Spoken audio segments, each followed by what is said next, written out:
Elle servait la dernière table, jusqu'à ce que le millionnaire voie le dessin d'enfance de sa fille disparu dans son portefeuille et qu'il reste figé. Le carillon de la lanterne tinta faiblement dans l'air nocturne de Lyon. Amélie Girard essuya ses mains fatiguées sur son tablier taché, jetant un dernier regard aux tables vides du petit bistrot, 28 ans, 2 services d'affilée, et cette sensation familière d'épuisement qui lui pesait sur les épaules comme une vieille couverture usée. « Encore une journée de fini », murmura-t-elle en éteignant les dernières lumières. Les néons clignotèrent une fois, avant de s'éteindre définitivement, plongeant le restaurant dans cette pénombre bleutée qui caractérisait les soirées d'automne lyonnaises. Ses doigts tremblants fouillèrent dans la poche de son manteau, à la recherche de ses clés. Sa vieille carteira en cuir, celle que Claire lui avait offerte pour ses 18 ans, glissa de ses mains engourdies et s'écrasa lourdement sur le sol carrelé. Le fermoir usé s'ouvrit dans un petit claquement sec, éparpillant son maigre contenu sur le trottoir humide. « Merde !» soupira-t-elle en s'agenouillant pour ramasser les quelques billets froissés, sa carte d'identité cornée et les tickets de métro qui s'envolaient déjà dans la brise nocturne. C'est alors qu'elle le vit, un morceau de papier jauni, plus fragile que les autres, qui avait glissé sous le réverbère. Amélie le ramassa délicatement, reconnaissant immédiatement ce trésor de son enfance. Un dessin d'enfant aux traits maladroits mais plein de tendresse.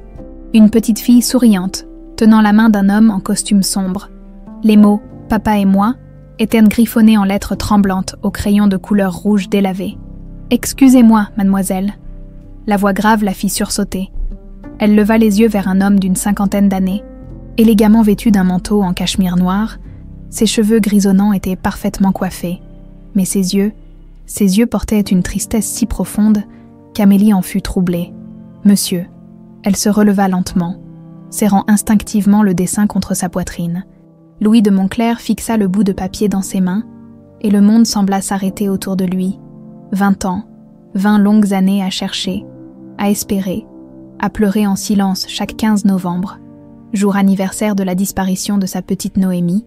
Et là, sous ce réverbère miteux d'une rue lyonnaise qu'il ne connaissait même pas, il reconnaissait ses traits si particuliers, ce dessin.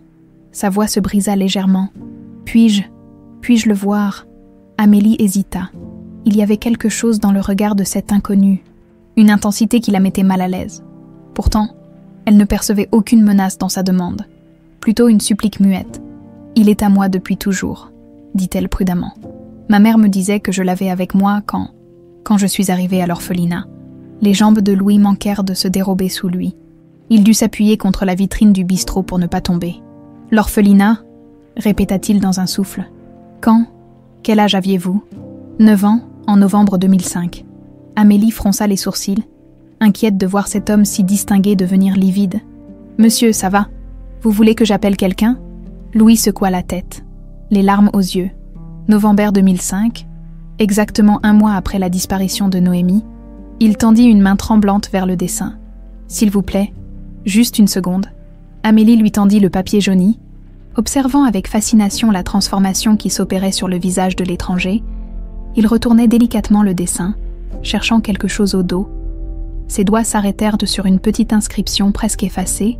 « Noémie, 8 ans et demi. »« Mon Dieu !» chuchota-t-il, les larmes coulant librement sur ses joues. « C'est elle. C'est vraiment elle. »« Qui ? De qui parlez-vous » Amélie récupéra son dessin, de plus en plus troublée par cette rencontre surréaliste. Louis releva la tête, la dévisageant pour la première fois vraiment, les cheveux châtain clair, presque dorés sous le réverbère, ses yeux verts si particuliers, en amande, cette fossette au menton, comment avait-il pu ne pas la reconnaître immédiatement ? « Comment vous appelez-vous » demanda-t-il d'une voix rauque. « Amélie Girard. » Elle recula d'un pas, instinctivement méfiante. « Écoutez, monsieur, il est tard et... Girard n'est pas votre vrai nom. Ce n'était pas une question. Votre mère adoptive, celle qui vous a élevé, comment s'appelait-elle » Le cœur d'Amélie se mit à battre plus fort. Comment cet inconnu pouvait-il savoir pour l'adoption ?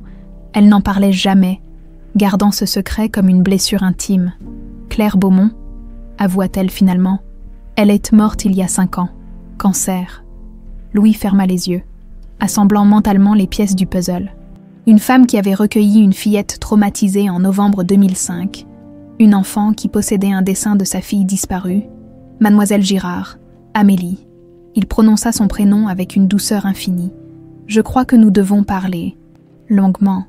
Je ne vois pas de quoi nous aurions à parler. Elle remit nerveusement ses affaires dans sa cartera. Je ne vous connais pas. Vous débarquez en pleine nuit. Je suis Louis de Montclair. Il sortit une carte de visite de sa poche intérieure.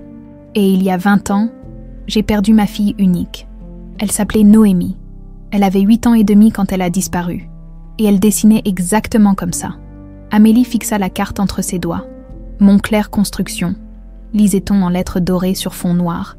Elle avait déjà vu ce nom sur des panneaux de chantier dans tout Lyon. Vous vous trompez, dit-elle faiblement, mais sa voix manquait de conviction. Le dessin porte son nom au dos. Noémie, 8 ans et demi. Louis fit un pas vers elle, les mains tendues en signe de paix. Et vous lui ressemblez tellement. Un frisson parcourut Amélie, ses yeux verts qu'elle ne retrouvait chez personne d'autre.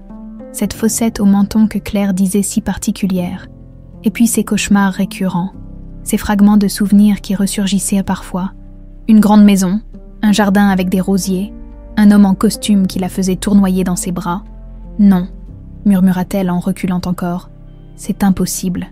Claire m'a tout raconté. Mes parents sont morts dans un accident de voiture.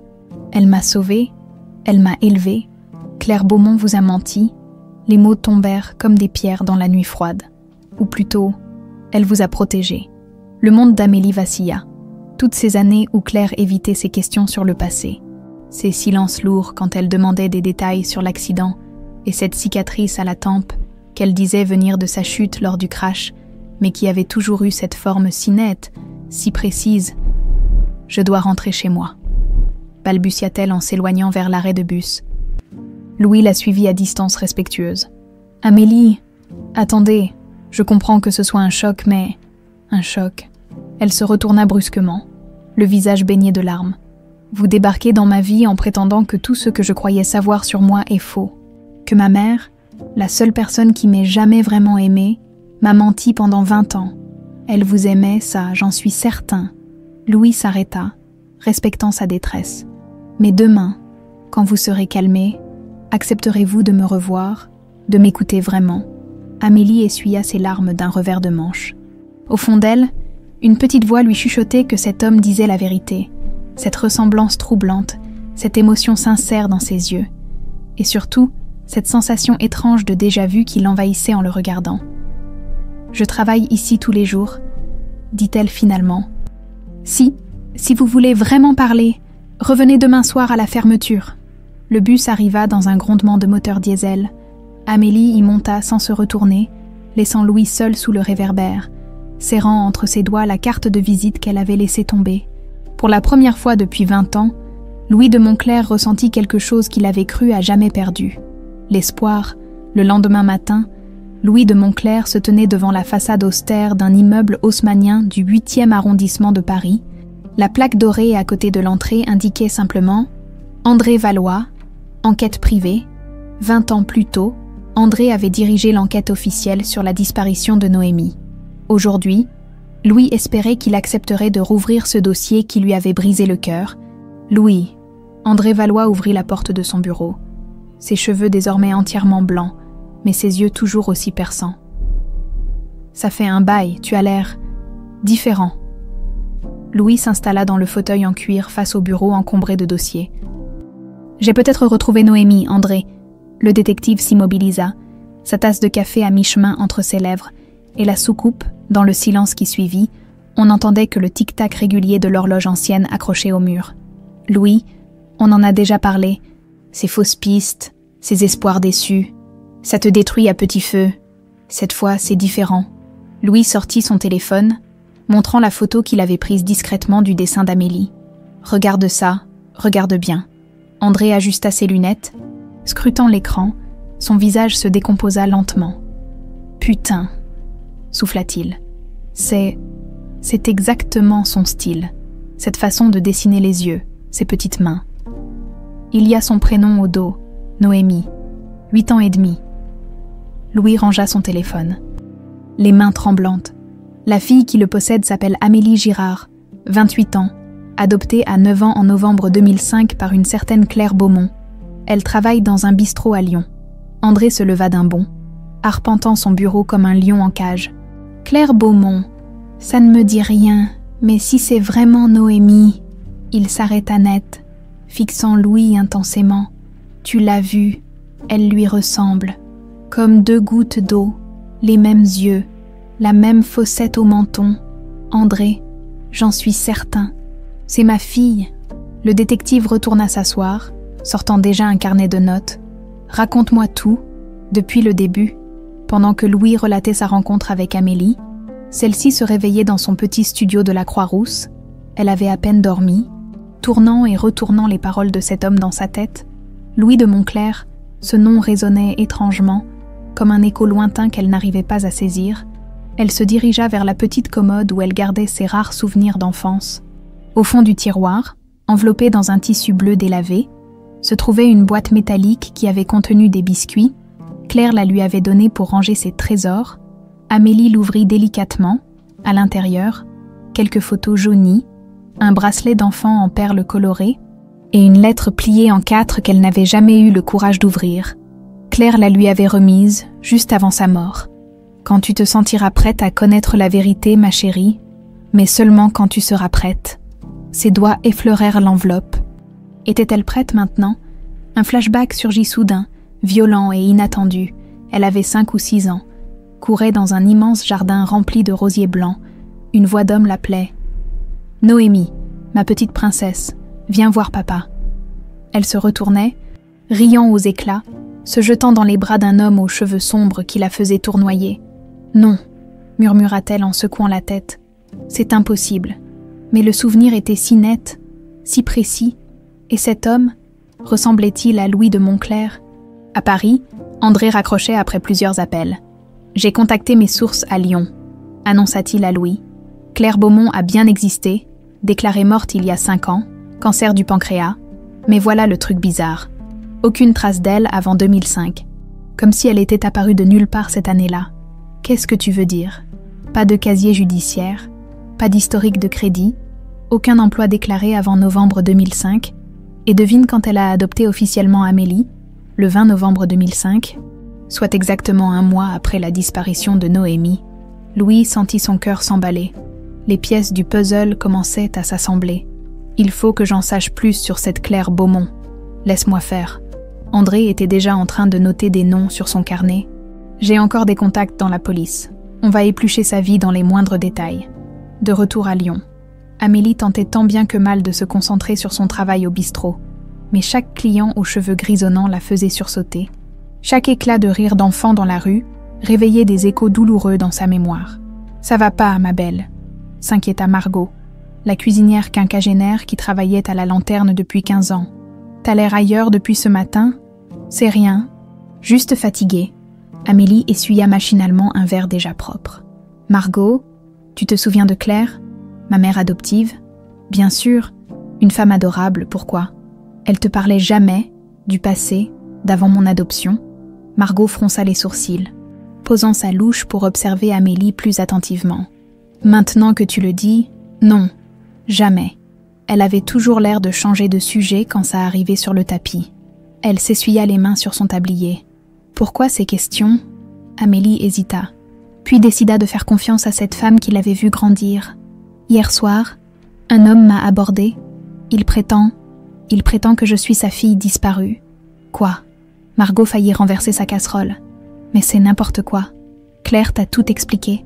Tes parents sont morts dans un accident de… Et si elle m'avait menti ?» Les mots sortaient tout seuls, libérant une angoisse tapie depuis des années. Et si tout ce que je croyais savoir sur moi était faux? Le silence retomba dans la cuisine. Au loin, on entendait les klaxons de la circulation lyonnaise et le brouhaha des clients du déjeuner. « Amélie, » dit finalement Margot d'une voix douce, « Claire t'aimait plus que tout au monde. Si elle t'a menti, c'était pour te protéger. » Ces mots résonnèrent étrangement avec ceux que Louis avait prononcés la veille. À 17h, André rappela Louis avec des nouvelles troublantes. « J'ai trouvé quelque chose d'énorme », annonça-t-il sans préambule. « Claire Beaumont n'a jamais existé avant 2005, mais Sabine Rochefort, elle, a disparu en octobre 2005. » Sabine Rochefort. Une femme de ménage qui travaillait chez toi. Louis, dans la Mansoin Montclair, elle a officiellement démissionné le 18 octobre 2005, 2 jours après la disparition de Noémie, et on n'a plus jamais eu de nouvelles d'elle. Louis sentit le sol se dérober sous ses pieds. Tu es en train de me dire que... Je pense que Sabine Rochefort et Claire Beaumont sont la même personne, et je pense qu'elle en savait beaucoup plus sur la disparition de ta fille qu'on ne l'imaginait. Ce soir-là, quand Louis se présenta à la lanterne, Amélie l'attendait déjà dehors. Elle avait passé l'après-midi à réfléchir, à essayer de donner un sens à ses souvenirs qui remontaient à la surface comme des bulles d'air dans une eau trouble. « Vous êtes venu, dit-elle simplement. Je vous avais promis. » Louis la regardait avec cette tendresse douloureuse qu'elle commençait à reconnaître. « Amélie, accepteriez-vous de faire un test ADN ?» Elle ne répondit pas immédiatement, fixant ses mains qui tremblaient légèrement. « Si je dis oui, si les résultats confirment ce que vous pensez, ma vie ne sera plus jamais la même, n'est-ce pas ?»« Non, avoua-t-il honnêtement, plus jamais la même. » Amélie releva la tête, plongeant ses yeux verts dans ceux de cet homme qui prétendait être son père. « D'accord, » chuchota-t-elle. « Faisons ce test. » 3 jours s'étaient écoulés depuis le prélèvement ADN. André Valois était plongé dans les archives poussiéreuses du commissariat de Neuilly-sur-Seine, fouillant méthodiquement les dossiers de 2005. Son contact dans la police, le commissaire Moreau, l'avait autorisé à consulter les anciens rapports d'enquête. « Tiens, regarde ça », marmonna André en sortant un dossier jauni. Sabine Rochefort, 34 ans en 2005, employée chez les Montclair depuis 3 ans comme femme de ménage et aide à domicile. Il étala les documents sur la table métallique. Photo d'identité, contrat de travail, certificat de bonne conduite, une femme aux traits doux, cheveux châtains tirés en chignon, sourire timide mais chaleureux, aucun casier, référence irréprochable, poursuivit-il en prenant des notes. Mais regarde sa démission, datée du 18 octobre 2005, remise en main propre à Henri de Montclair. André s'arrêta net. Henri de Montclair, le frère de Louis. Pourquoi Sabine avait-elle remis sa démission au frère et non à Louis directement? Il nota cette anomalie dans son carnet. À Lyon, Amélie tentait de maintenir une routine normale. Mais l'attente des résultats ADN la rongeait, chaque sonnerie de téléphone la faisait sursauter, chaque client aux cheveux grisonnants lui rappelait Louis. « Tu es sûr que ça va ?» demanda Margot en la voyant renverser pour la 3e fois le sucrier sur le comptoir. « Les résultats arrivent aujourd'hui, » avoua Amélie en ramassant les morceaux de sucre éparpillés. « Et tu as peur de quoi ? De découvrir que tu es riche. » Margot tentait de détendre l'atmosphère, mais son sourire ne masquait pas son inquiétude. « J'ai peur de découvrir que toute ma vie a été construite sur un mensonge. » Amélie s'interrompit.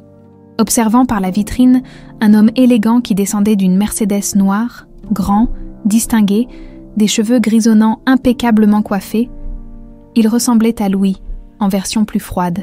« Bonjour, » dit l'homme en poussant la porte du bistrot.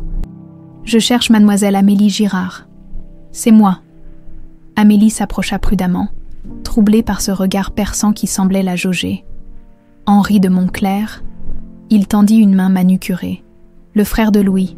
Il m'a parlé de votre rencontre. » Amélie serra machinalement la main tendue. Surprise par la fermeté de la poigne, « Monsieur de Montclair, Louis ne m'avait pas dit qu'il avait un frère.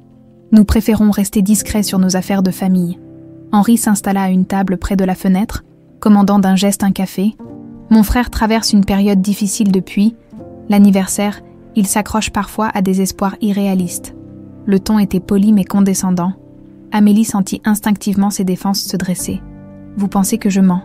Je pense que vous êtes sincère, mademoiselle. Mais Louis a déjà vécu plusieurs fausses alertes au fil des années. Des femmes qui prétendaient être Noémie, des témoins qui juraient l'avoir vue. » Henri touilla lentement son café. À chaque fois, il finit brisé. Les tests ADN ne mentent pas. Bien sûr. Henri sourit. Mais le sourire n'atteignait pas ses yeux.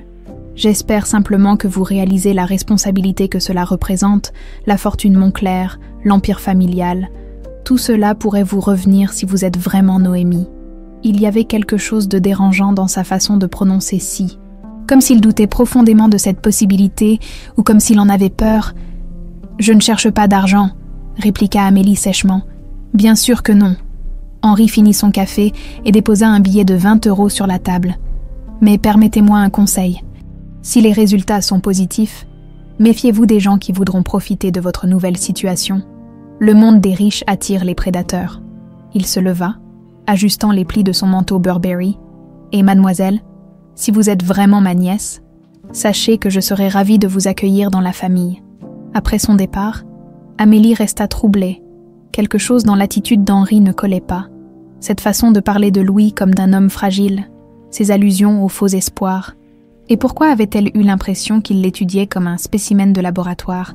À Paris, André venait de faire une découverte stupéfiante dans les archives de la sécurité sociale. « Louis, il faut que tu viennes tout de suite, » dit-il au téléphone. « J'ai trouvé quelque chose sur Sabine Rochefort qui va te scier. » 1 heure plus tard, Louis était dans le bureau d'André, fixant un dossier médical ouvert sur le bureau. « Sabine Rochefort a accouché en 1996, » annonça André. « Une petite fille, déclarée morte-née à la maternité de Meaux.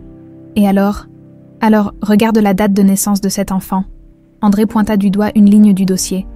15 novembre 1996, exactement la même date que Noémie.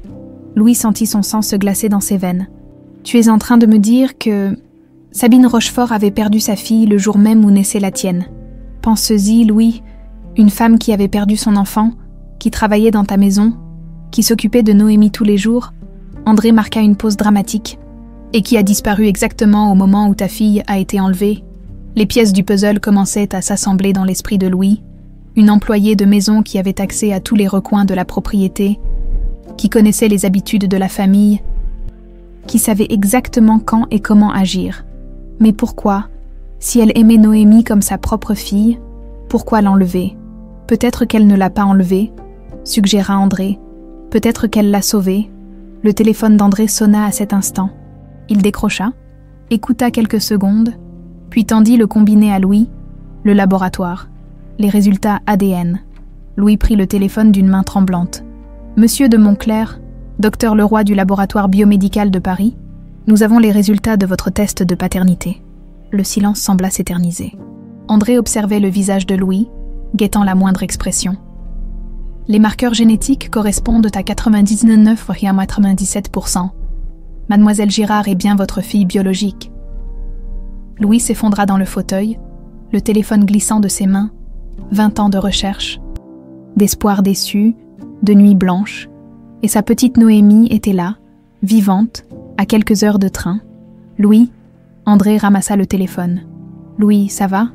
Elle est vivante, » chuchota Louis, les larmes aux yeux. « Ma petite fille est vivante. » À Lyon, Amélie recevait le même appel. Quand elle raccrocha, ses jambes se dérobèrent sous elle. Margot la rattrapa de justesse, l'aidant à s'asseoir sur une chaise. « Alors ?» demanda anxieusement la cuisinière. « C'est vrai ?» balbutia Amélie. « Tout est vrai. Je suis Noémie de Montclair. » Le monde autour d'elle semblait vaciller.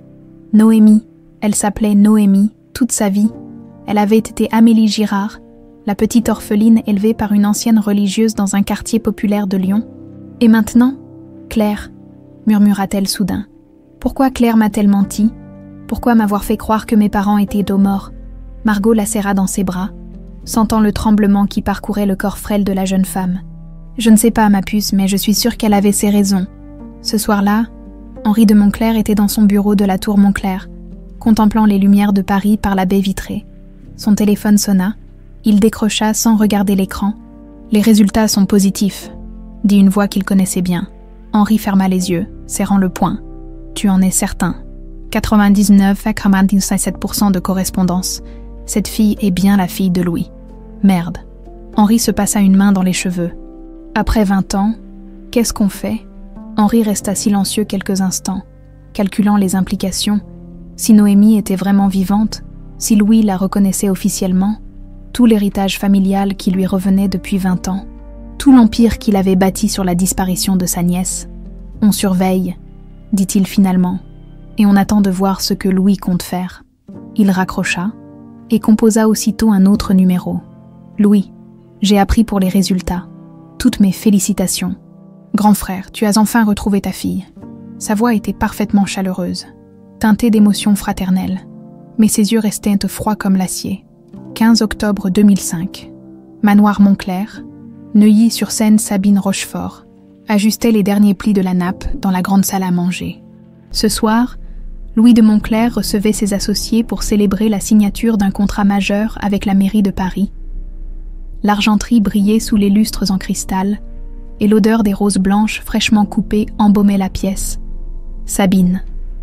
La petite voix de Noémie résonna dans le couloir. « Tu peux m'aider à choisir ma robe pour ce soir. » Sabine sourit tendrement. Depuis 3 ans qu'elle travaillait au manoir, elle avait développé une affection particulière pour cette fillette de 8 ans, aux yeux verts pétillants.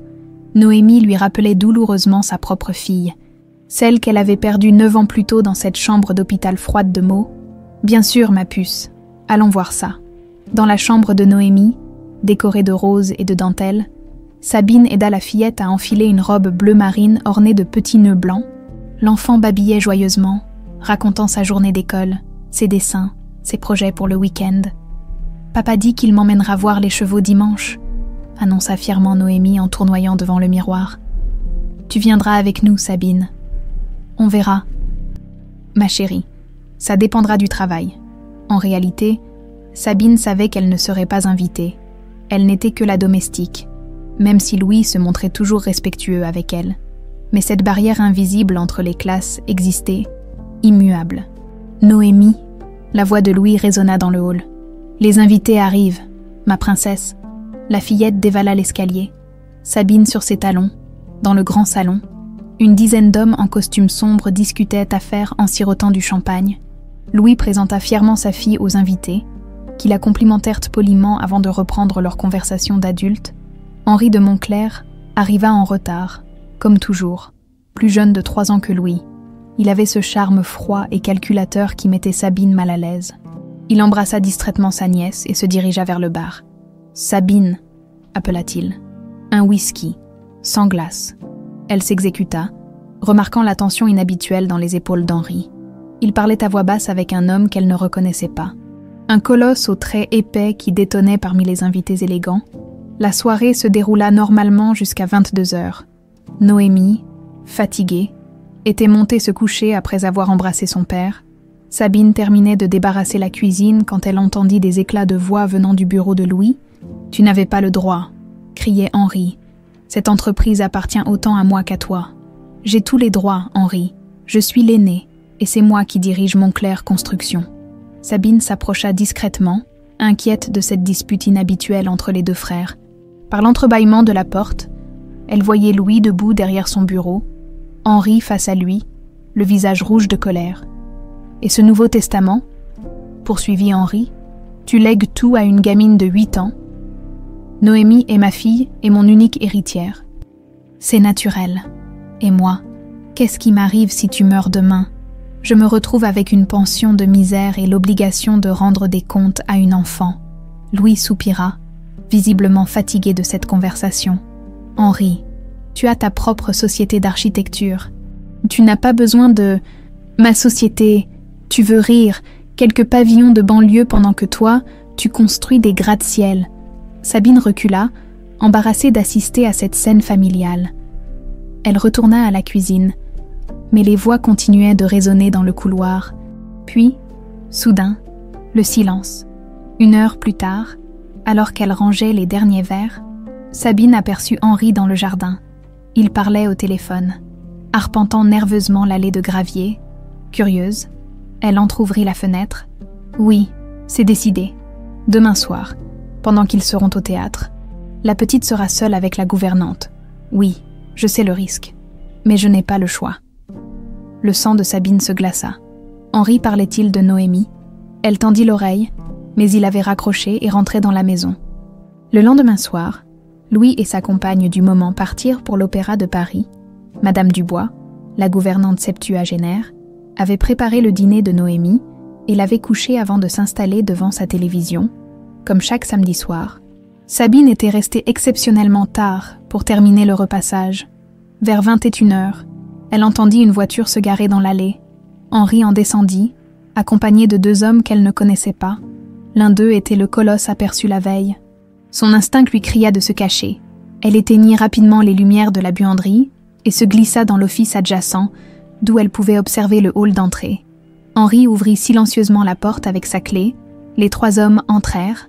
Se déplaçant comme des ombres dans la pénombre, Sabine entendit Henri chuchoter « La chambre de la petite, au 1er étage, 3e porte à droite, soyez discret. » Et la vieille ? Demanda l'un des complices. Elle regarde sa série dans le salon de télé. Elle n'entendra rien. Sabine porta sa main à sa bouche pour étouffer un cri d'horreur. Henri était en train d'organiser l'enlèvement de sa propre nièce. Elle devait agir. Mais comment ? Appeler la police. Crier pour réveiller Madame Dubois. Les hommes montèrent déjà l'escalier. Henri les suivait, guidant leurs pas dans l'obscurité qu'il connaissait par cœur. Sabine prit une décision désespérée. Elle sortit de sa cachette et monta par l'escalier de service qui menait directement aux chambres. Elle arriva juste à temps pour voir l'un des hommes sortir de la chambre de Noémie. Portant un petit corps inerte dans ses bras, la fillette avait été droguée, sa tête pendant mollement contre l'épaule de son ravisseur. « Parfait », murmura Henri. « Dans 3 heures, vous l'emmènerez à l'entrepôt de Meaux. Je vous rejoindrai demain pour organiser la suite. »« Et si elle nous reconnaît ?» demanda le colosse. « Elle ne reconnaîtra personne. » Le ton d'Henri était glacial. « Assure-toi qu'elle oublie tout. » Sabine comprit avec horreur qu'Henri comptait faire du mal à Noémie pour effacer ses souvenirs. Peut-être même, non. Elle refusait d'y penser. Les hommes redescendirent avec leurs précieux fardeaux. Henri les accompagna jusqu'à la voiture, leur donnant ses dernières instructions. Sabine attendit qu'il s'éloigne, puis se glissa dans le bureau de Louis. Elle connaissait la combinaison du coffre, pour y avoir parfois rangé des documents importants. Elle prit tout l'argent liquide qu'elle trouva, environ 5 000 €, et s'empara également des clés de la vieille Renault de service. Puis, elle courut vers sa chambre de bonne, rassembla ses quelques affaires essentielles et se dirigea vers le garage. L'entrepôt de Meaux n'était qu'à 40 minutes de route. Sabine connaissait l'endroit. C'était un vieux bâtiment industriel que la famille Moncler utilisait pour stocker du matériel de chantier. Si Henri avait dit vrai, les ravisseurs y emmèneraient Noémie. Elle conduisit dans la nuit, le cœur battant, priant pour arriver à temps. L'entrepôt était plongé dans l'obscurité, mais une voiture était garée devant. Sabine se gara plus loin et s'approcha à pied.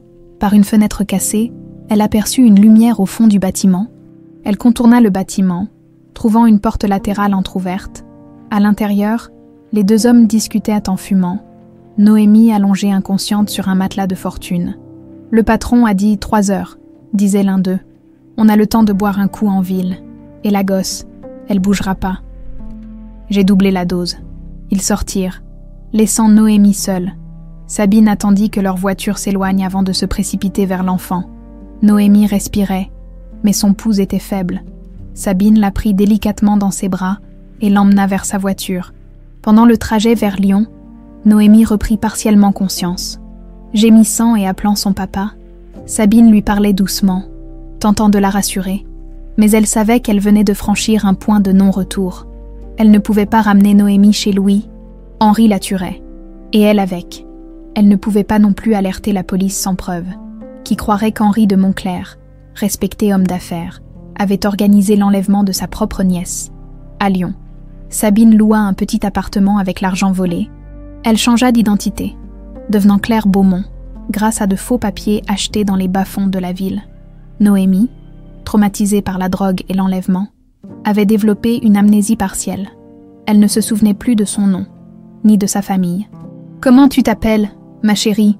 lui avait demandé Sabine le premier matin. « Je sais pas », avait répondu la fillette en pleurant. « J'ai mal à la tête. »« Tu t'appelles Amélie ?» avait dit doucement Sabine. « Amélie, et je suis ta maman maintenant. » André Valois étala les derniers documents sur son bureau.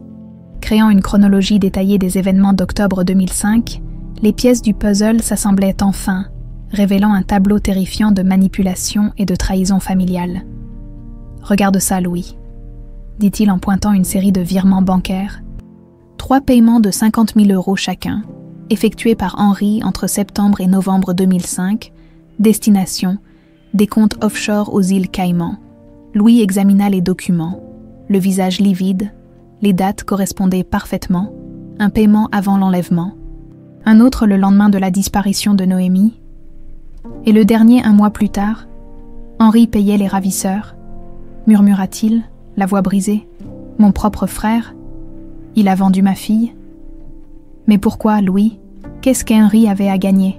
Louis ferma les yeux, se remémorant cette soirée d'octobre où il s'était disputé dans son bureau.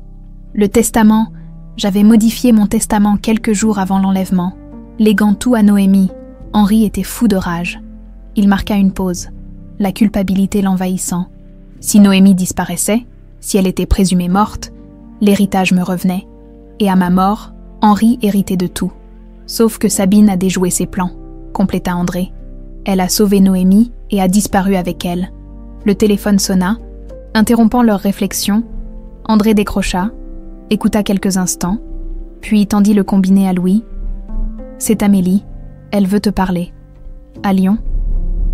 Amélie était assise dans son petit studio, entourée des maigres souvenirs de son enfance avec Claire. Après avoir raccroché avec Louis, elle avait pris une décision. Il fallait qu'elle ouvre cette lettre que Claire lui avait laissée avant de mourir. Ses mains tremblaient en dépliant le papier jauni. L'écriture de Claire, si familière, dansait devant ses yeux embués de larmes. « Ma chère Amélie, si tu lis ces lignes, c'est que tu as enfin découvert la vérité sur ton passé.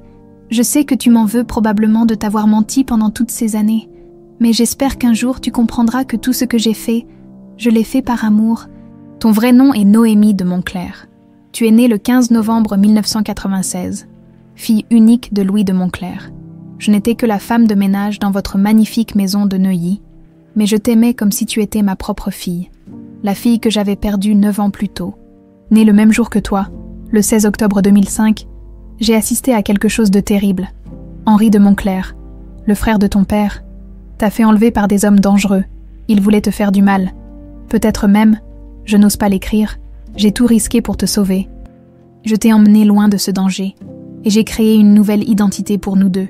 Je sais que tu as parfois des cauchemars, des flashbacks d'une vie que tu ne comprends pas. Ces souvenirs sont réels, ma chérie. Tu as été traumatisée cette nuit-là. Les médecins que j'ai consultés discrètement m'ont expliqué que ton cerveau avait effacé les souvenirs douloureux pour te protéger. Si tu lis cette lettre, c'est probablement parce que ton père t'a retrouvé. Louis de Montclair est un homme bon. Amélie, il t'a cherché pendant toutes ces années, mais méfie-toi d'Henri. Il est dangereux, et si jamais il découvre que tu es encore vivante, je t'aime plus que tout au monde, ma petite fille. Tu as été la lumière de ma vie, celle qui m'a permis de donner un sens à mon existence après la perte de ma propre enfant. Pardon de t'avoir menti, pardon de t'avoir volé ton nom, ta famille, ton héritage, mais je ne regrette pas de t'avoir sauvée. Toute ma tendresse, Claire, Sabine Rochefort. PS. Les preuves de ce que j'avance sont cachées dans la maison, derrière le radiateur de ma chambre. Tu trouveras une boîte métallique, elle contient des photos, des documents et un enregistrement de cette nuit terrible. Amélie laissa tomber la lettre, secouée par des sanglots incontrôlables. Tout était vrai. Claire l'avait sauvée au péril de sa propre vie. Lui offrant 20 ans de bonheur simple dans ce petit appartement de la Croix-Rousse, elle se précipita vers l'ancienne chambre de Claire, désormais transformée en débarras. Derrière le vieux radiateur en fonte, ses doigts trouvèrent effectivement une boîte métallique coincée entre les canalisations et le mur. À l'intérieur, des photos de la mention Montclair, des documents prouvant l'identité réelle de Sabine, et surtout, un petit dictaphone numérique. Amélie appuya sur « Play » avec appréhension. La voix d'Henri résonna dans le silence de l'appartement. Claire est implacable. Oui, c'est décidé. Demain soir, pendant qu'ils seront au théâtre, la petite sera seule avec la gouvernante. Oui, je sais le risque, mais je n'ai pas le choix. L'héritage doit me revenir. Cette gamine ne peut pas diriger l'empire familial. Assure-toi qu'elle oublie tout, définitivement. Amélie coupa l'enregistrement, horrifiée. Son propre oncle avait planifié son enlèvement, peut-être même sa mort. Claire avait enregistré cette conversation téléphonique depuis le jardin, constituant ainsi la preuve irréfutable de la culpabilité d'Henri. Son téléphone sonna. Louis. Amélie. André a trouvé des preuves des paiements d'Henri aux ravisseurs. Il faut qu'on se voie. C'est urgent. Je sais, dit-elle d'une voix tremblante. Claire, Sabine m'a laissé une lettre et des preuves, papa. Henri a vraiment essayé de me tuer. Le mot « papa » avait franchi ses lèvres naturellement, pour la première fois depuis 20 ans. De l'autre côté de la ligne, Louis éclata en sanglots. « Ma petite fille, ma petite Noémie, je préfère qu'on continue à m'appeler Amélie, dit-elle doucement. C'est le nom que Sabine m'a donné pour me sauver la vie. Je veux le garder en son honneur. 2 heures plus tard, Louis et André arrivaient à Lyon, dans le petit studio d'Amélie. Ils écoutèrent ensemble l'enregistrement accablant. Les 3 adultes restèrent silencieux un long moment, digérant l'ampleur de la trahison d'Henri. « Il faut prévenir la police », dit finalement André. « Avec ces preuves, on peut faire arrêter Henri pour enlèvement, séquestration. » « Non, » l'interrompit Louis. « Henri a des relations partout, des juges, des policiers, des politiques. Il trouvera un moyen de s'en sortir, comme toujours. »« Alors qu'est-ce qu'on fait ?» demanda Amélie. Louis la regarda intensément, retrouvant dans ses traits l'enfant qu'elle avait été. « On le confronte, tous ensemble. »« Avec toutes les preuves, je veux entendre Henri avouer ce qu'il a fait. C'est dangereux, » objecta André. « Si Henri découvre qu'Amélie est vivante, qu'elle a récupéré sa mémoire, il essaiera de me tuer, » compléta Amélie avec un calme surprenant. Comme il a essayé de le faire il y a 20 ans. Cette nuit-là, les premières vraies images revinrent. Amélie rêva du manoir de son enfance, des jardins où elle courait avec son père, de Sabine qui lui brossait les cheveux avant le dîner, mais aussi de cette nuit d'horreur, les hommes masqués, la piqûre dans le bras, le réveil dans cet entrepôt glacial. Elle se réveilla en sursaut, trempée de sueur. Louis, qui avait insisté pour dormir sur le canapé, accourut aussitôt. « Ça va, ma chérie. Les souvenirs reviennent, » chuchota-t-elle. « Je me souviens de tout maintenant. La maison, l'enlèvement, la peur. » Louis la prit dans ses bras, retrouvant instinctivement les gestes d'un père consolant son enfant. « Henri m'a volé 20 ans de ta vie, » dit-il en caressant ses cheveux. « 20 ans pendant lesquels j'ai cru que tu étais morte. 20 ans pendant lesquels il a joué la comédie du frère compatissant. Il ne le sait pas encore, mais ses crimes vont être payés, » murmura Amélie. « Sabine n'est pas morte pour rien. » Le lendemain matin, Henri de Montclair recevait un appel de son informateur à la police. La fille Girard a été officiellement reconnue comme Noémie de Montclair. Louis a lancé les procédures de reconnaissance en paternité. Dans quelques jours, elle aura légalement accès à tout l'héritage. Henri raccrocha violemment. 20 ans de planification. 20 ans à construire son empire sur la mort présumée de sa nièce. Et maintenant, cette petite garçonnette de bistrot allait tout lui reprendre. Il ouvrit le tiroir de son bureau, caressant la crosse du revolver qu'il y gardait depuis des années. Parfois, les problèmes de famille nécessitaient des solutions définitives. Henri de Montclair ferma son téléphone d'un geste sec, le visage déformé par une rage froide. Dans son bureau de la tour Montclair, il contemplait Paris à travers les baies vitrées, mais ne voyait que l'effondrement de 20 années de planification minutieuse. « Cette petite garce va tout détruire », marmonna-t-il en composant un numéro qu'il connaissait par cœur. « Ouais », répondit une voix rauque. « Marcus, c'est Montclair. J'ai un problème urgent à régler. Le même genre de problème qu'en 2005. » Henri sourit froidement. Marcus Dubois était l'un des 2 hommes qui avaient enlevé Noémie 20 ans plus tôt. Depuis, il était devenu son homme de main pour les affaires délicates.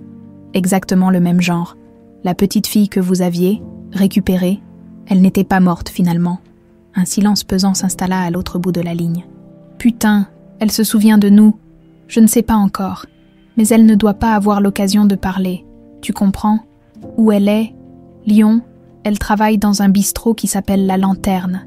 Tu la reconnais facilement. Elle ressemble trait pour trait à son père. Combien? 100 000. Cash, mais ça doit ressembler à un accident. » Henri raccrocha et se dirigea vers son coffre-fort. Si Marcus échouait, il avait d'autres cartes à jouer. Mais cette fois, il ne laisserait rien au hasard. À Lyon, Amélie terminait son service de midi quand elle remarqua l'homme assis au fond du bistrot. Grand, costaud, cicatrice sur la joue gauche, il sirotait son café depuis 2 heures sans quitter des yeux. Quelque chose dans son regard la mettait profondément mal à l'aise. « Margot », chuchota-t-elle à la cuisinière. « Tu connais le type au fond. » Margot jeta un coup d'œil discret par le passe-plat. « Jamais vu. Il a une sale gueule, celui-là. Tu veux que j'appelle Didier ?» Didier était le patron du bistrot, un ancien rugbyman qui ne plaisantait pas avec la sécurité de ses employés. « Non, ça va aller, je vais juste... » Amélie n'eut pas le temps de finir sa phrase. L'homme se levait, se dirigeant vers la sortie, en passant près d'elle. Il la bouscula volontairement, lui glissant à l'oreille. « Jolie petite Noémie. » Le sang d'Amélie se glaça. Cet homme savait qui elle était vraiment. soupir. Sa voix lui rappelait quelque chose. Un souvenir flou et terrifiant d'une nuit sombre. 20 ans plus tôt, dès que l'homme sortit, elle appela Louis. « Papa, il faut que tu viennes tout de suite. » Je crois qu'Henri sait. 40 minutes plus tard, Louis et André débarquaient au bistrot. Trouvant Amélie pâle et tremblante dans la cuisine, « Décris-moi cet homme », demanda André en sortant son carnet. 1,80 m, costaud, cicatrice sur la joue gauche, cheveux bruns grisonnants, accent du sud. André fronça les sourcils. Cette description lui rappelait quelque chose. « Marcus Dubois », murmura-t-il. « Putain, j'aurais dû m'en douter. »« Qui c'est ?» demanda Louis. « Un des suspects dans l'enlèvement original. On n'avait jamais pu le coincer. Pas assez de preuves. Mais si Henri l'a contacté, il faut partir d'ici, » interrompit Louis. Immédiatement, ils rassemblèrent rapidement les affaires d'Amélie et quittèrent le bistrot par la porte de service. André avait garé sa voiture dans une rue adjacente, espérant passer inaperçu. « Où on va ?» demanda Amélie en montant à l'arrière. « J'ai un appartement sécurisé à Villeurbanne », répondit André. « Le temps de... » Il n'eut pas le temps de finir. Une BMW noire surgit du carrefour, percutant violemment leur véhicule côté passager. La voiture d'André partit en tête à queue, s'écrasant contre un mur. « Sortez, vite !» cria André, du sang coulant de son front. Ils s'extirpèrent péniblement des débris. La BMW s'était immobilisée quelques mètres plus loin, et Marcus Dubois en descendait, un pistolet à la main. « 20 ans que j'attendais ce moment », ricana-t-il en s'approchant. « Tu m'as causé beaucoup de problèmes, petite princesse. » Louis se plaça instinctivement devant sa fille, les bras écartés en bouclier humain. « C'est moi que tu veux, pas elle. Détrompez-vous, monsieur de Montclair. C'est exactement elle que je veux. » Henri paye très bien pour corriger ses erreurs de jeunesse. André, dissimulé derrière la portière arrachée, cherchait discrètement son arme dans sa veste froissée. Il fallait gagner du temps. « Marcus, » dit-il d'une voix forte, « tu sais que t'es grillé. On a toutes les preuves contre Henri, les virements, les enregistrements. Je m'en fous. Dans 10 minutes, vous serez tout mort et j'aurai disparu aux Caraïbes avec ma prime. » Des passants commençaient à s'attrouper, filmant la scène avec leur téléphone. Marcus jura, pressé par le temps. « Allez, on se dépêche, toi la fille. Tu viens avec moi, les autres. Vous bougez pas. » C'est alors qu'Amélie reconnut définitivement cette voix. Les souvenirs de l'enlèvement remontèrent d'un coup. Cet homme portant son corps endormi. Cette même voix disant « Assure-toi qu'elle oublie tout. »« C'est vous, » chuchota-t-elle. « Vous étiez là, cette nuit-là. Vous m'avez emmené dans cet entrepôt. » Marcus sourit froidement. « Tu te souviens enfin ? Dommage, ça ne te servira plus à grand-chose. » Il leva son arme. Visant Amélie, Louis se jeta sur lui au même instant où André tirait depuis sa cachette. Le coup partit dans le vide, Marcus s'effondrant avec une balle dans l'épaule. Police, personne ne bouge. Une patrouille arrivait en trombe, alertée par les témoins. Marcus, blessé mais conscient, tentait de ramper vers son arme tombée à quelques mètres. « André Valois, détective privé agréé », cria André en montrant sa carte. « Cet homme vient de tenter d'assassiner mes clients. » Les policiers maîtrisèrent rapidement Marcus. Mais celui-ci ricanait malgré sa blessure. « Vous croyez que c'est fini ? Henri a d'autres ressources. Cette petite pute ne vivra pas assez longtemps pour hériter. » Un des policiers le fit taire d'un coup de matraque. Mais le message était clair. Henri ne s'arrêterait pas là. 2 heures plus tard, au commissariat de Lyon, Amélie donnait sa déposition quand son téléphone sonna. Numéro masqué. « Allô, ma chère nièce. » La voix d'Henri était d'un calme glacial. « J'ai appris pour ce petit incident avec Marcus. Quel dommage. C'était un homme si efficace. Oncle Henri. » Amélie prononça ce mot avec tout le dégoût dont elle était capable. « Tu sais, Noémie. Puis-je t'appeler Noémie, Amélie? C'est si vulgaire pour une Montclair. Allez vous faire foutre. » Henri éclata de rire. « La petite orpheline a du caractère. Sabine t'a bien élevée finalement. Dommage qu'elle soit morte avant qu'on puisse discuter de son petit larcin. Sabine m'a sauvé la vie. Elle a déjoué vos plans. Temporairement, ma chère, temporairement. » Le ton d'Henri se durcit. « Tu as 24 heures pour quitter la France et renoncer officiellement à l'héritage Montclair. Sinon quoi? Sinon je finirai le travail que j'ai commencé il y a 20 ans. Et cette fois, papa ne sera pas là pour te protéger. La communication se coupa. Amélie resta figée, l'appareil à la main. Réalisant l'ampleur de la menace qui pesait sur elle et ses proches, André, qui avait écouté la conversation, secoua la tête. « Il faut qu'on quitte Lyon, immédiatement. Henri a les moyens d'envoyer d'autres tueurs. »« Non, » dit fermement Louis, « on ne fuira plus. Il est temps de mettre fin à cette mascarade. » Il regarda sa fille avec une détermination qu'elle ne lui avait jamais vue. « Amélie, tu es prête à affronter Henri, à récupérer ce qui te revient de droit. » Elle pensa à Sabine, à ces 20 années de vie simple mais honnête qu'elle lui avait offerte, à tous ces mensonges, cette peur, cette manipulation. « Oui, » dit-elle simplement.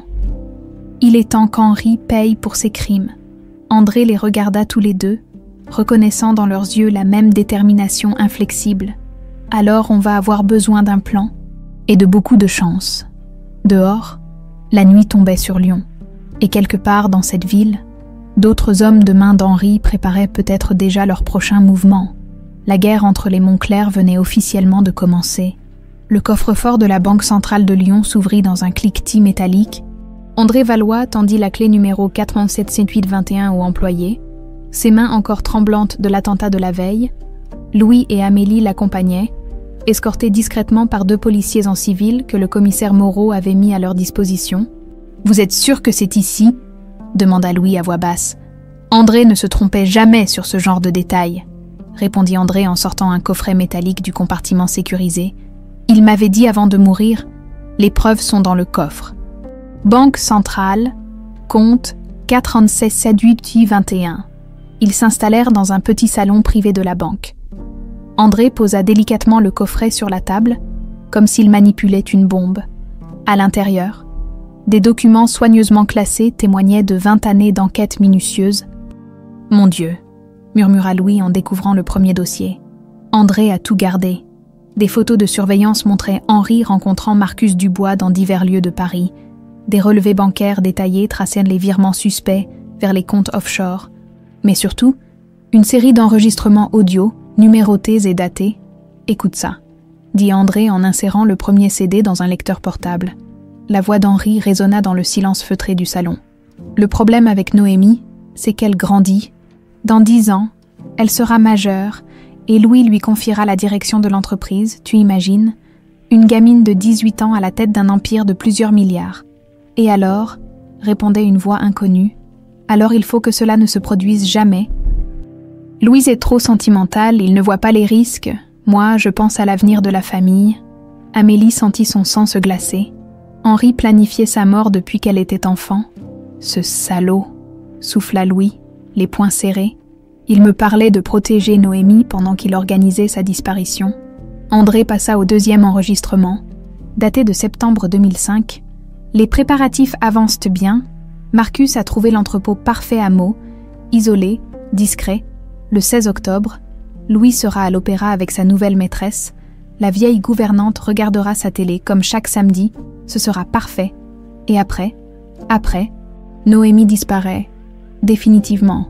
Dans quelques mois, on retrouvera peut-être ses vêtements près d'une rivière. Un enlèvement qui a mal tourné. Tu vois le genre. Les larmes coulaient librement sur les joues d'Amélie. Entendre Henri planifier froidement sa mort la révoltait autant que cela la terrifiait. « Il y en a d'autres », demanda-t-elle d'une voix blanche. André hocha la tête, insérant le 3e CD. Cette fois, c'était un enregistrement plus récent, datant de quelques semaines seulement. Cette petite garce de Lyon pose un problème. Si elle est vraiment Noémie, si elle a récupéré sa mémoire, tu veux qu'on s'en occupe ? Évidemment, mais discrètement, un accident de voiture, une agression qui tourne mal, n'importe quoi, l'important c'est qu'elle ne puisse jamais témoigner contre moi. André arrêta l'enregistrement, le visage sombre. Il y en a encore 6 comme ça. Henri a tout planifié, jusqu'au moindre détail. Louis examina les relevés bancaires, suivant du doigt les transactions suspectes. Regardez ça. 150 000 € virés hier sur le compte de Marcus Dubois. Henri a payé l'avance pour l'attentat. Et là, ajouta Amélie, en pointant une autre ligne, 50 000 € programmés pour aujourd'hui, le complément s'il réussissait à me tuer. Soudain, André saisit un document qui avait échappé à leur attention. Une copie d'acte notarié, datée de novembre 2005. « Putain de merde !» jura-t-il. « Regardez ça. Le document était un codicille au testament de Louis, signé quelques jours après la disparition de Noémie. En cas de décès de sa fille, la totalité de l'héritage revenait à Henri de Montclair. « Je ne me souviens pas d'avoir signé ça », dit Louis en examinant sa signature. « J'étais tellement bouleversée à l'époque. Henri s'occupait de tout. Il a profité de ton état pour te faire signer ça, » comprit André, avec Noémie officiellement disparue. Il devenait ton unique héritier. Amélie se leva brusquement, faisant les 100 pas dans le petit salon. « 20 ans, dit-elle d'une voix tremblante de rage. Pendant 20 ans, ce salaud a profité de ma prétendue mort. Il a vécu dans le luxe avec l'argent qui devait me revenir, pendant que Sabine et moi, on tirait le diable par la queue à Lyon. » Elle s'arrêta devant la fenêtre, observant les passants dans la rue, des gens normaux, avec des vies normales, qui ne savaient pas ce que c'était de découvrir que votre propre famille avait essayé de vous assassiner. « Il faut qu'on aille voir Henri, » dit-elle finalement, « qu'on lui montre toutes ses preuves. C'est trop dangereux, » objecta André. Après l'échec de Marcus, Henri va être sur ses gardes. Il aura probablement engagé d'autres tueurs. Raison de plus pour ne pas attendre, répliqua Louis. Plus on patiente, plus il aura le temps de préparer sa défense. André rassembla méthodiquement tous les documents, les remettant dans le coffret. Si on fait ça, on le fait bien, avec des témoins, des caméras, tout ce qu'il faut pour qu'Henri ne puisse pas s'en sortir cette fois. J'ai une idée, dit Amélie. Henri organise toujours sa réception de fin d'année le premier samedi de décembre. Tout le gratin parisien y sera. Politique, magistrat, journaliste, s'il avoue devant tous ces gens. Louis approuva d'un hochement de tête. C'est dans 2 jours. Henri ne peut pas annuler sans éveiller les soupçons. Parfait, conclut André. On aura l'occasion de le coincer publiquement. En quittant la banque, ils ne remarquèrent pas la berline noire garée de l'autre côté de la rue. À l'intérieur, un homme photographiait leurs moindres gestes avec un téléobjectif. 15 minutes plus tard, Henri de Montclair recevait les photos sur son téléphone portable. Il reconnut immédiatement le coffret que portait André. Ces idiots ont récupéré les preuves, marmonna-t-il en composant un numéro. « Patron », répondit une voix. « Changement de programme. Il faut qu'on accélère les choses. Vous voulez qu'on s'occupe d'eux maintenant ?» Henri réfléchit quelques instants, calculant les risques. « Non. Ils vont probablement essayer quelque chose pendant la réception de samedi. On les attend. Et s'ils ont vraiment des preuves compromettantes, alors on fait le ménage. Définitivement. » Henri raccrocha et se dirigea vers son coffre-fort personnel. Il en sortit un pistolet automatique qu'il vérifia méticuleusement. Cette fois, il ne ferait pas confiance à des sous-traitants. À Lyon, Amélie fouillait dans les affaires de Sabine, cherchant d'autres indices qui pourraient les aider, dans une vieille boîte à chaussures.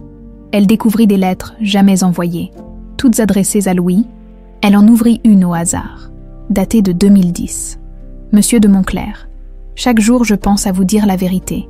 Votre fille est vivante. Elle va bien. Elle grandit en sécurité. Mais Henri, j'ai si peur d'Henri, si jamais il découvre qu'Amélie est Noémie. Il n'hésiterait pas à nous tuer toutes les deux. Alors je me tais et je regarde votre désespoir de loin en me détestant un peu plus chaque jour. Pardonnez-moi. » Amélie essuya ses larmes. Sabine avait porté ce secret comme un fardeau pendant 15 ans, protégeant sa fille adoptive au prix de sa propre tranquillité d'esprit. « Tu as bien fait, maman, » murmura-t-elle à voix haute. « Tu m'as sauvée. Et maintenant, c'est à moi de finir ce que tu as commencé. » Elle rejoignit Louise et André, qui planifiaient les détails de leur intervention lors de la réception. Il fallait être parfait, ne laisser aucune place au hasard, car ils n'auraient qu'une seule chance de confondre Henri de Montclair, et s'ils échouaient, ils ne survivraient probablement pas pour en avoir une seconde. Dans la chambre d'hôtel sécurisée de Villeurbanne, Amélie se réveilla en sursaut, le corps trempé de sueur froide. Les cauchemars étaient de plus en plus précis, de plus en plus violents. Cette fois, elle avait revécu chaque seconde de cette nuit d'octobre 2005. « Papa » appela-t-elle d'une voix tremblante. Louis accourut depuis le salon, où il était resté éveillé, incapable de trouver le sommeil à la veille de l'affrontement avec Henri. « Je suis là, ma chérie. Encore un cauchemar. » Amélie hocha la tête, s'asseyant sur le bord du lit. Ses mains tremblaient incontrôlablement. « Cette fois, j'ai tout revu, absolument tout, depuis le moment où Sabine m'a aidé à choisir ma robe jusqu'au réveil dans cet entrepôt horrible. » Louis s'assit à côté d'elle, passant un bras protecteur autour de ses épaules. Il avait attendu 20 ans ce moment, où il pourrait à nouveau consoler sa fille. Mais dans quelles circonstances? Tu veux m'en parler? Amélie ferma les yeux, laissant remonter les souvenirs avec une précision douloureuse. Je me souviens de cette soirée. Tu recevais tes associés pour célébrer un contrat important. J'étais si fière de porter ma jolie robe bleue, celle avec les petits nœuds blancs. Elle sourit faiblement. Sabine m'avait coiffée avec un serre-tête assorti. Tu étais magnifique ce soir-là, murmura Louis, les larmes aux yeux. Tu as serré la main à tous mes invités comme une vraie petite dame. Je me souviens de m'être couchée vers 9h. Sabine m'avait lu une histoire, La Belle au bois dormant. Ironique, non? Amélie marqua une pause, rassemblant son courage. Vers 11h, j'ai entendu des voix dans le couloir, des hommes que je ne connaissais pas. J'ai eu peur, alors je me suis cachée sous les couvertures. Louis serra sa fille plus fort, anticipant la suite du récit. Et puis la porte de ma chambre s'est ouverte. Un homme énorme est entré. Il sentait la cigarette et l'alcool. Quand j'ai voulu crier, il m'a plaqué une main sur la bouche et... Sa voix se brisa. Il m'a fait une piqûre dans le bras. J'ai senti le produit brûler dans mes veines. « Ma petite fille », chuchota Louis, bouleversé. Juste avant de perdre connaissance, j'ai entendu la voix d'Henri dans le couloir. Il disait « Soyez discret et assurez-vous qu'elle oublie tout, papa ». Mon propre oncle donnait des instructions pour qu'on efface ma mémoire. Amélie se leva, arpentant nerveusement la petite chambre. Le réveil a été atroce. J'étais dans cet entrepôt glacial, allongée sur un matelas crasseux. Ma tête explosait. J'avais envie de vomir. Et ces deux hommes qui discutaient de ce qu'ils allaient me faire. « Tu n'es pas obligé de continuer », dit Louis doucement. « Si, il faut que ça sorte.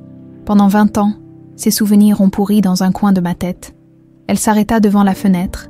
L'un des hommes voulait attendre le retour d'Henri. L'autre proposait de me violer avant de me tuer.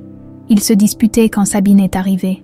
André Valois, qui était resté discret dans le salon, s'approcha de la porte entr'ouverte. « Comment Sabine a-t-elle réussi à te sortir de là ?» demanda-t-il. « Elle avait un pistolet. Elle l'avait pris dans le bureau de papa avant de partir. Elle tremblait comme une feuille, mais elle a menacé ces deux types. Lâchez cet enfant ou je tire. » Qu'elle a dit. Louis imagina la scène. Cette femme de ménage timide et discrète, brandissant une arme pour sauver la vie d'une fillette qui n'était même pas la sienne. Les hommes se sont moqués d'elle au début, poursuivit Amélie. Ils pensaient qu'elle n'oserait pas tirer. Mais quand l'un d'eux s'est approché, Sabine lui a tiré une balle dans le pied. L'autre a immédiatement levé les mains.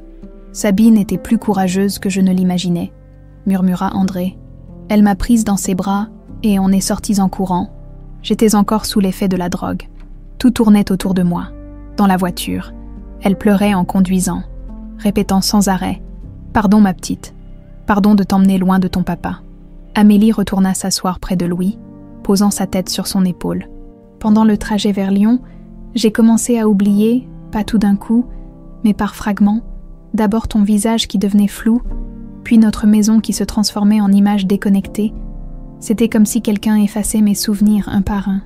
L'effet de la drogue qu'Henri t'avait fait injecter, expliqua André. Certains produits peuvent provoquer une amnésie rétrograde. Quand on est arrivés à Lyon, je ne me souvenais plus de mon nom. Sabine pleurait en me regardant. Elle répétait « Ma petite Noémie, qu'est-ce qu'ils t'ont fait ?» Mais pour moi, Noémie n'existait plus. Louis essuya discrètement ses larmes. Bon, imaginer sa petite fille perdant progressivement tous ses souvenirs d'enfance le déchirait. C'est là que Sabine a décidé de m'appeler Amélie. Elle disait que c'était un joli nom pour recommencer une nouvelle vie. Elle m'a inventé une histoire. Mes parents morts dans un accident de voiture. Elle qui m'avait sauvée et adoptée. Elle t'a protégée comme elle pouvait, dit Louis. Pendant des mois, j'ai fait des cauchemars terrifiants sans comprendre d'où ils venaient. Des hommes masqués, une grande maison, une piqûre douloureuse. Sabine m'emmenait chez un psychologue qui expliquait que c'était normal après un traumatisme. Amélie se leva à nouveau, se dirigeant vers la petite kitchenette pour se servir un verre d'eau. Le plus dur, c'était cette sensation constante qu'il me manquait quelque chose d'essentiel, comme si une partie de moi avait été arrachée. Je dessinais compulsivement, toujours les mêmes scènes, une petite fille avec un homme en costume, des jardins avec des rosiers, un grand escalier. Tu dessinais nos souvenirs, réalisa Louis. Ton inconscient essayait de reconstituer le puzzle. Sabine gardait tous mes dessins. Elle ne disait rien, mais parfois je la surprenais en train de les regarder en pleurant. Maintenant je comprends pourquoi. Elle reconnaissait notre maison, notre vie d'avant. André s'approcha, consultant sa montre. Il faut qu'on se prépare pour ce soir. La réception d'Henri commence à 20h. J'ai peur, avoua Amélie. Et si mes souvenirs m'abandonnaient à nouveau? Si je n'arrivais pas à témoigner clairement contre Henri? Louis prit les mains de sa fille dans les siennes. Tu es forte? Amélie, plus forte que tu ne le crois. Sabine t'a élevée dans l'amour et la vérité. Même si elle a dû te mentir pour te protéger, cette force qu'elle t'a donnée, personne ne pourra te l'enlever. Et puis, ajouta André, on a toutes les preuves nécessaires. Tes souvenirs sont précieux, mais les enregistrements et les documents parlent d'eux-mêmes. Amélie hocha la tête, puisant dans ses réserves de courage. D'accord, on va affronter Henri, pour Sabine, pour toi papa, et pour cette petite Noémie qu'il a voulu assassiner. Elle se dirigea vers la salle de bain pour se préparer, puis s'arrêta sur le seuil. Papa, il y a une dernière chose dont je me souviens maintenant. Le jour avant l'enlèvement, tu m'avais promis qu'on irait voir les chevaux le dimanche suivant. Tu m'avais dit, ma princesse aura le plus beau poney de l'écurie. Louis sentit son cœur se serrer. Je me souviens, je comptais t'acheter ce petit alezan que tu adorais. Eh bien, dit Amélie avec un sourire mélancolique, il va falloir qu'on rattrape ces 20 ans de promenades à cheval. Pour la première fois depuis des jours, Louis sourit vraiment. Sa fille était de retour. Et cette fois, personne ne la lui enlèverait. Le manoir de Montclair scintillait de 1000 feux dans la nuit de décembre. Les invités de marque arrivaient par petits groupes. Ministres, magistrats, capitaines d'industrie, journalistes influents, Henri de Montclair avait soigné sa liste d'invités, s'assurant que les témoins de cette soirée seraient crédibles et respectés. Dans le grand salon décoré de guirlandes dorées et de sapins illuminés, Henri circulait avec son aisance habituelle, serrant des mains, embrassant des joues, jouant parfaitement son rôle d'hôte irréprochable, vêtu d'un smoking impeccable, il incarnait l'élégance aristocratique française. « Mon cher Henri », dit le ministre de l'économie en levant sa coupe de champagne. « Cette réception est somptueuse comme toujours. » « Merci, Excellence. Vous savez comme j'attache d'importance à maintenir les traditions familiales. » Mais sous son sourire charmeur, Henri scrutait constamment les arrivées. Louis ne s'était pas encore montré, et cette absence commençait à l'inquiéter. Où était son frère? Que préparait-il? À 20h30, un murmure parcourut l'assemblée. Louis de Montclair venait de faire son entrée, accompagné d'une jeune femme élégante en robe noire et d'un homme plus âgé que personne ne reconnaissait. Henri sentit son sang se glacer. La jeune femme, ses yeux verts, cette fossette au menton. Non, c'était impossible. « Louis !» s'exclama-t-il en s'approchant, les bras ouverts. Enfin, je commençais à m'inquiéter. Les deux frères s'embrassèrent sous le regard attentif des invités.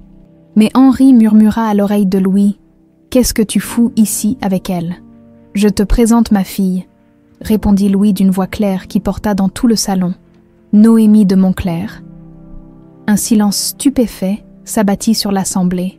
Les conversations s'interrompirent. Les vers se figèrent à mi-chemin des lèvres.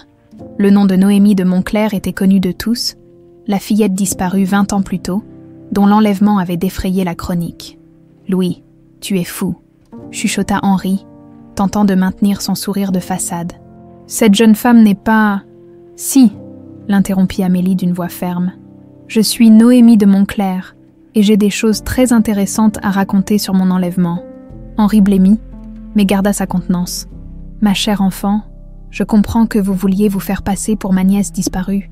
Mais taisez-vous, oncle Henri. » Le ton d'Amélie était glacial. « Ou préférez-vous que j'évoque devant tout le monde vos petites conversations téléphoniques d'octobre 2005 ?» Le sourire d'Henri vacilla. Autour d'eux, les invités tendaient l'oreille.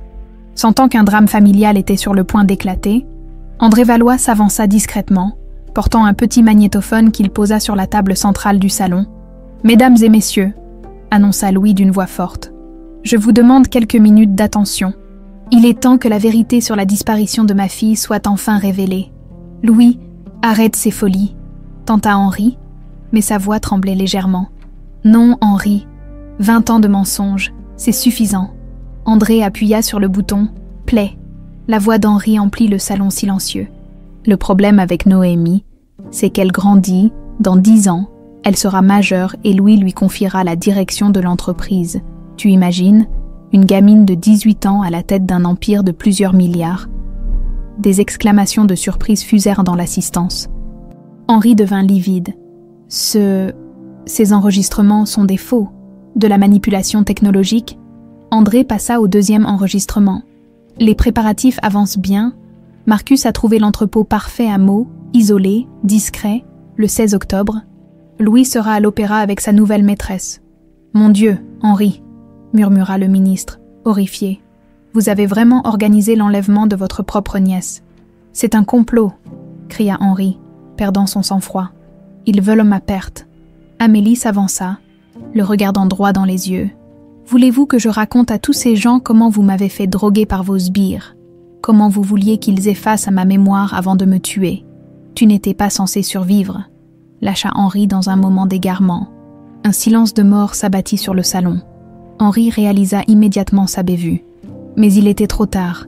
Les mots venaient de sortir de sa bouche devant 50 témoins de premier plan. « Répétez ça, Henri », dit Louis d'une voix dangereusement calme. Henri regarda autour de lui, conscient que tous ces regards respectables étaient désormais fixés sur lui avec dégoût et stupeur. Sa réputation, sa carrière, sa vie sociale. Tout s'effondrait en quelques secondes. Elle n'était pas censée. Il s'interrompit, tentant de rattraper sa gaffe. « Je veux dire, je ne savais pas qu'elle avait survécu. Mais si vous le saviez, » intervint André en sortant d'autres documents. « Voici les virements de 150 000 € que vous avez effectués il y a 3 jours pour payer Marcus Dubois. L'homme qui a tenté d'assassiner votre nièce à Lyon. » Henri sentit le piège se refermer sur lui. Il regarda désespérément les visages qui l'entouraient, des juges, des politiques, des journalistes, tous ces gens qui, demain, témoigneraient de sa culpabilité. « Vous ne comprenez pas », dit-il d'une voix de plus en plus hystérique. Louis était incapable de diriger l'entreprise. Il était trop faible, trop sentimental. Moi, j'avais la vision, l'ambition nécessaire. Alors vous avez décidé de tuer une enfant de 8 ans. Le ministre de la Justice s'était exprimé, indigné. Je n'ai tué personne, j'ai voulu corriger une erreur de la nature. Cette gamine n'avait aucune compétence pour diriger un empire. Amélie le regardait avec un mélange de dégoût et de pitié. Vous avez détruit ma vie, la vie de Sabine, celle de mon père, tout ça par pure cupidité. Sabine. Henri éclata d'un rire mauvais. Cette petite femme de ménage insignifiante, elle a gâché mes plans. Elle devait mourir avec toi cette nuit-là. Les aveux continuèrent de sortir de sa bouche, comme s'il ne pouvait plus s'arrêter. La pression de 20 années de mensonges explosait d'un coup. « Henri, tais-toi » supplia Louis, horrifié par la déchéance de son frère. « Pourquoi? Tout est fini maintenant. » Henri se dirigea vers le bar, se servant un whisky d'une main tremblante. « Vous voulez la vérité? Eh bien, voilà la vérité. Oui, j'ai organisé l'enlèvement de Noémie. Oui, j'ai payé des hommes pour la faire disparaître. Et oui, j'ai essayé de la faire tuer quand elle a refait surface. » Il vida son verre d'un trait, fixant l'assemblée pétrifiée. « Vous croyez que c'était facile? 20 ans à jouer la comédie, 20 ans à consoler mon frère en sachant que j'étais responsable de sa douleur. » Plusieurs invités sortaient discrètement leur téléphone pour alerter la police. D'autres filmaient la scène, conscients d'assister à un événement historique. Henri remarqua l'agitation autour de lui et comprit que sa confession publique signait son arrêt de mort sociale et judiciaire. Dans un geste désespéré, il sortit un pistolet de sa veste. « Personne ne bouge !» cria-t-il en pointant l'arme vers l'assemblée. Des cris d'effroi fusèrent, les invités se plaquèrent contre les murs, certains se cachant derrière les canapés. « Henri, pose cette arme !» dit calmement Louis en s'approchant. « Non, toi tu restes là. » Henri braquait maintenant le canon sur son frère. « Tout ça c'est de ta faute. Si tu m'avais fait confiance, si tu m'avais associé équitablement à l'entreprise, j'ai toujours été loyal envers toi, Henri. Loyal. Tu as légué ton empire à une gamine de 8 ans. » Amélie s'avança lentement, les mains levées en signe de paix. « Oncle Henri, je ne veux pas de votre argent. Je ne veux pas diriger d'entreprise. Je veux juste retrouver ma famille. »« Menteuse !» hurla Henri. « Vous êtes tous des menteurs. Cette fortune me revient de droit. J'ai travaillé 20 ans pour la mériter. Il dirigea son arme vers Amélie. Louis se jeta instinctivement devant sa fille au moment où Henri pressait la détente. La balle atteignit Louis à l'épaule, le projetant au sol dans un cri de douleur. « Papa !» hurla Amélie en se précipitant vers lui. Henri, réalisant qu'il venait de tirer sur son propre frère devant 50 témoins, recula vers l'escalier de marbre qu'il avait fait installer 3 ans plus tôt. « Il fallait que ça finisse comme ça », marmonna-t-il, l'arme tremblante dans sa main. « Il fallait !» Il trébucha sur la première marche, perdit l'équilibre et chuta violemment dans l'escalier. Son crâne heurta les marches de marbre avec un bruit sourd quand il s'immobilisa au pied de l'escalier. Henri de Montclair ne bougeait plus. Un silence irréel s'abattit sur le salon, puis les sirènes des ambulances et de la police retentirent dans la nuit parisienne. L'homme qui avait voulu régner sur un empire était mort dans la maison qu'il avait tant convoitée, victime de sa propre hybris. 6 mois plus tard, juin 2025, le soleil de printemps filtrait à travers les rideaux de la chambre d'hôpital privée où Louis de Montclair achevait sa convalescence. Sa blessure à l'épaule avait nécessité plusieurs opérations, mais les médecins assuraient qu'il retrouverait l'usage complet de son bras. Amélie était assise à son chevet, feuilletant les journaux qui relataient encore l'affaire Montclair. Depuis cette nuit dramatique de décembre, leur histoire avait fait la une de tous les médias français. « Écoute ça, papa », dit-elle en lisant un article du Figaro. L'Empire Montclair renaît de ses cendres sous la direction conjointe de Louis de Montclair et de sa fille Amélie, officiellement reconnue comme Noémie de Montclair par décision de justice. Il nous présente comme les héros de l'histoire. Louis sourit faiblement. « Tu es une héroïne, ma chérie. Tu as eu le courage de revenir affronter Henri malgré les risques. Nous sommes des héros, papa, tous les deux, et Sabine aussi. » Le nom de Sabine Rochefort était désormais gravé dans le marbre de l'histoire familiale. L'enquête judiciaire avait officiellement reconnu son rôle de sauveuse, et sa tombe au cimetière de la Croix-Rousse était fleurie quotidiennement par des inconnus touchés par son sacrifice. André Valois poussa la porte de la chambre, portant une mallette pleine de documents. « Bonjour les tourtereaux, j'ai du nouveau sur l'enquête. » Il s'installa dans le fauteuil près de la fenêtre, étalant ses papiers sur la table roulante. Marcus Dubois a enfin parlé, en échange d'une réduction de peine. Il a donné tous les détails de l'organisation d'Henri. 3 autres hommes de main ont été arrêtés, plus le banquier suisse qui gérait les comptes offshore. « Et l'argent ?» demanda Amélie. « Entièrement récupéré. Les autorités ont gelé tous les avoirs d'Henri. Vous récupérez environ 200 millions d'euros qui avaient été détournés au fil des années. » Louis soupira. Pensif, tout cet argent souillé de sang, je ne sais pas si j'ai envie de le toucher. « Moi, si, » dit fermement Amélie. « Pas pour le garder, mais pour en faire quelque chose de bien, en mémoire de Sabine. » Elle avait beaucoup réfléchi durant ces 6 mois. Sa nouvelle fortune lui donnait des possibilités qu'elle n'avait jamais imaginées.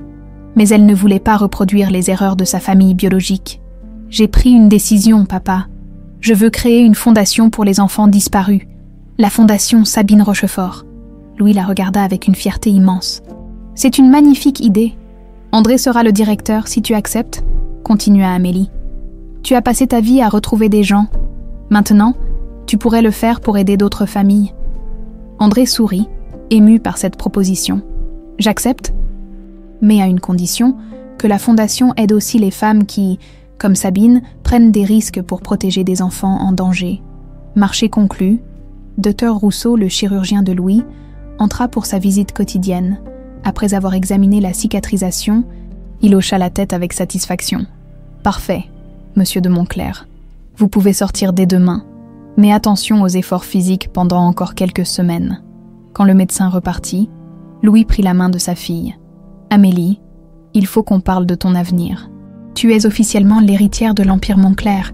La direction de l'entreprise te revient de droit. » Amélie secoua la tête en souriant. « Je ne sais rien des affaires, papa, et honnêtement, ça ne m'intéresse pas. Je veux que tu continues à diriger l'entreprise, mais légalement, je peux te nommer directeur général à vie, c'est ce que je vais faire. » Elle marqua une pause. « Par contre, j'aimerais qu'on transforme progressivement Montclair Construction, plus de logements sociaux, plus de projets écologiques. Henri construisait pour les riches. Nous, on va construire pour tout le monde. » Louis serra la main de sa fille, reconnaissant dans cette générosité l'influence de l'éducation de Sabine. « Tu as le cœur de ta mère adoptive et l'esprit de famille des Moncler. C'est un mélange parfait. » Le lendemain, ils quittèrent ensemble l'hôpital. Une nuée de journalistes les attendait sur le parvis, mais Louis et Amélie ne firent aucune déclaration, se contentant de sourire poliment avant de monter dans la voiture. « Où veux-tu aller en premier ?» demanda Louis. « Au cimetière de la Croix-Rousse. Il faut que je parle à Sabine. » 1 heure plus tard, ils se tenaient devant la tombe simple de Sabine Rochefort. La pierre tombale portait désormais une nouvelle inscription. Sabine Rochefort, 1971-2020, mère héroïque qui sauva une vie au péril de la sienne. Amélie déposa un bouquet de roses blanches. Les préférées de Sabine. « Bonjour maman, » dit-elle d'une voix douce. « Je te présente papa. Mon vrai papa. Tu avais raison. C'est un homme bien. » Louis, ému, posa aussi des fleurs sur la tombe. « Merci, Sabine. Merci d'avoir sauvé ma fille. Merci de l'avoir élevée avec tant d'amour. Je vous serai éternellement reconnaissant. » Ils restèrent quelques minutes en silence, chacun perdu dans ses pensées. Puis Amélie prit le bras de son père. « Viens, papa. On a une nouvelle vie à construire. » 3 mois plus tard, la Lanterne avait rouvert ses portes à Lyon. Amélie avait racheté le petit bistrot et en avait fait le siège social de sa fondation. Elle y travaillait 3 jours par semaine, servant encore parfois les clients, mais consacrant l'essentiel de son temps à aider les familles d'enfants disparus. Louis avait pris un appartement à Lyon pour être près de sa fille. Chaque dimanche, il se promenait dans le parc de la Tête d'Or, rattrapant 20 années de conversations perdues. « Tu sais ce qui me rend le plus heureux ?» dit Louis un dimanche d'octobre, en regardant Amélie nourrir les canards du lac. « Quoi donc ? C'est que tu aies gardé le prénom qu'elle t'avait donné. Amélie te va si bien. »« Amélie Noémie de Moncler ?» dit-elle en souriant. « Ça sonne bien. Non, j'ai les 2 identités maintenant. Celle que Sabine m'a créée pour me sauver, et celle que tu m'as donnée à la naissance. Et tu es parfaite avec les 2. » Ce soir-là, dans son petit appartement au-dessus du bistrot, Amélie ouvrit le tiroir de sa commode. Au fond, elle conservait précieusement ce dessin jauni qui avait tout déclenché. Papa et moi, tracé avec des mains d'enfant il y a tant d'années. Elle le contempla longuement, puis le rangea à côté d'une photo récente, Louis et elle devant la façade rénovée de la Lanterne, souriants et apaisés, 2 images de bonheur, séparées par 20 ans de douleur et de mensonges, mais enfin réunies. Son téléphone sonna. C'était André. « Amélie, j'ai une bonne nouvelle. Grâce à la fondation, on vient de retrouver une petite fille disparue depuis 3 ans. Elle va rentrer chez ses parents demain. » Amélie ferma les yeux, émue. Quelque part, Sabine devait sourire. « Merci André, continue le bon travail. » Elle raccrocha et se dirigea vers la fenêtre. Dans la rue en contrebas, Lyon s'endormait paisiblement. Cette ville qu'il avait vue grandir, où elle avait construit sa vraie personnalité loin des dorures et des trahisons familiales, Amélie Noémie de Moncler avait trouvé sa place dans le monde. Elle était la fille de Louis de Moncler, héritière d'un empire, mais aussi et surtout la fille spirituelle de Sabine Rochefort, cette femme simple qui lui avait appris que l'amour vaut tous les sacrifices. Le dessin jauni avait ouvert la porte du passé. Maintenant, c'était vers l'avenir qu'Amélie tournait son regard, forte de ses 2 identités réconciliées et de l'amour retrouvé d'un père qui ne l'abandonnerait plus jamais, dans le tiroir de sa commode. À côté du vieux dessin, une nouvelle esquisse prenait forme. 3 silhouettes main dans la main, Louis, Amélie et Sabine, réunis enfin dans l'éternité de l'amour familial. L'histoire était finie, la vie pouvait commencer,